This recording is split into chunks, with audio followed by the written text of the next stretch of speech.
Hello everyone, good morning সবাইকে। আবারও চলে এসেছি একটা নতুন আর ইন্টারেস্টিং ভিডিও নিয়ে। আর ভিডিওটা না আমি অনেক আগেই শ্যুট করে নিয়েছি, বাট ইন্ট্রোটা দেওয়া হয়নি, তো এখন আমি ইন্ট্রোটা দিচ্ছি। মানে ভিডিওটা এডিট করতে বসেছিলাম, তখনই ইন্ট্রো দিচ্ছি। তো চলো দেখতে থাকো আজকে সারাদিন কী কী করলাম।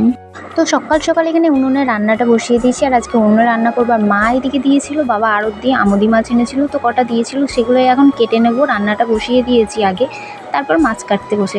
ওদিকে উনুনে ভাতটা হচ্ছে আর আমি এদিকে মাছগুলো কেটে নিচ্ছি। আর এই মাছগুলো কাটতে অতটা ঝামেলা নেই, তাড়াতাড়ি হয়ে যাবে। তারপর মাছ কাটা শেষ করে এদিকে আলুগুলোও কেটে নিচ্ছিলাম। মাছটা ধুয়ে নিয়ে চলে এসেছি, তো এদিকে আলুটাও কেটে নিয়েছিলাম, একটু দেখিয়ে নিলাম। এদিকে ভাতটা আমার অনেকখানি হয়েছে। এদিকে সোয়াবিনগুলোও ধুয়ে নিয়েছি।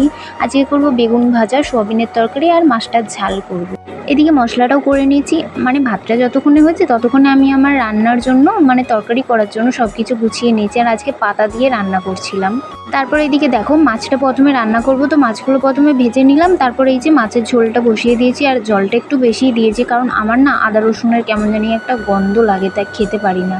আর এখানে একটু নিজের ভিডিও করছিলাম, গরম লাগছে গাইস, খুব গরম পড়ে গেছে, তো এখন উনুনে রান্না করতে খুবই কষ্ট হবে। তো প্রথমে সোয়াবিনগুলো ভেজে নিচ্ছিলাম, আর মা এদিকে করছিল ওই যে আমুদি মাছ দিয়ে বেগুনের ঝাল। এই দেখো মাছগুলো ভেজে রেখেছে।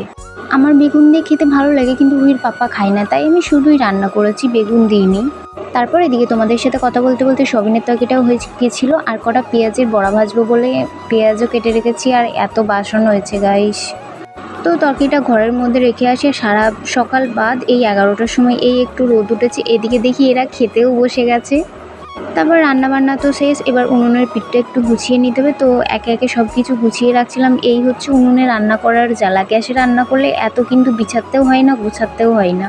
তো দেখো সব কিছু গুছিয়ে এবার ঝাড় দিয়ে পরিষ্কার করে নিচ্ছি। এই যে আমার পরিষ্কার করা হয়ে গেছে। তারপর ছানডান করে আবার এসছি, এখন বসেছি মিক্সিটা পরিষ্কার করতে। মানে সংসারের কাজ যদি শুরু করি শেষ আর হয় না।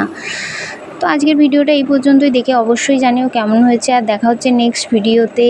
Thanks for watching, tata.